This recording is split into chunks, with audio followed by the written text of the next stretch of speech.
Tapos to naman ng 2015 haul. Hindi lang sa akin to, share. Dalawa na kami ng ate ko sa haul na to. So, yun.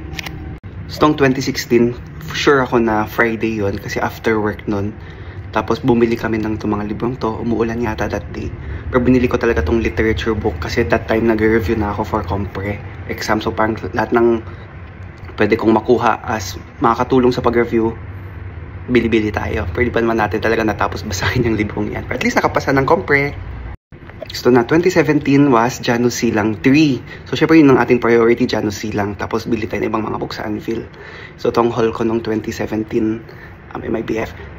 Tapos, nabanggit ko kahapon na binigyan akong budget ng school library. So, ito yung book haul ko para sa school library namin.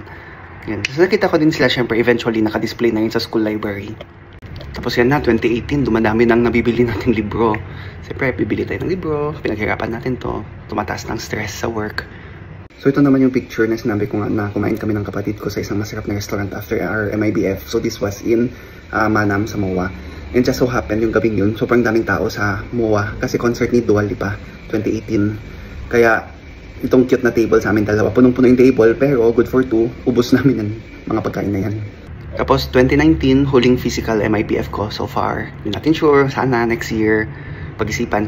Ito yung mga nabili ko ng 2019, more of Anvil and Admo Press tayo ng 2019. Yun. So yun yung huling physical MIBF ko sa ngayon. Tapos naalala ko pala nung 2021, may online MIBF na naganap. So, hindi ko nabura ko na yata sa phone ko, pero kinalkal ko to sa aking Instagram. So, ito nga ang proof na may MIBF 2021. So, sa Admo Press and sa UP Press ako bumili nito. Dahil former research teacher tayo, may RRL tayo to show, to prove na may online MIBF noong 2021. Here's an article from Philstar, here's an article from Rappler. Nalagay ko yung links below para mabasa ninyo. Tapos, last year, 2024, dahil FOMO tayo, bumili rin tayo sa Shopee ng books for MIBF ko. So, inisip ko na nga lang na yung natipid kong gas, natipid kong toll fee, doon napunta yung pagbili ko ng books sa Shopee. Yun lang. So, happy MIBF 2025 sa lahat ng pupunta. Ingat.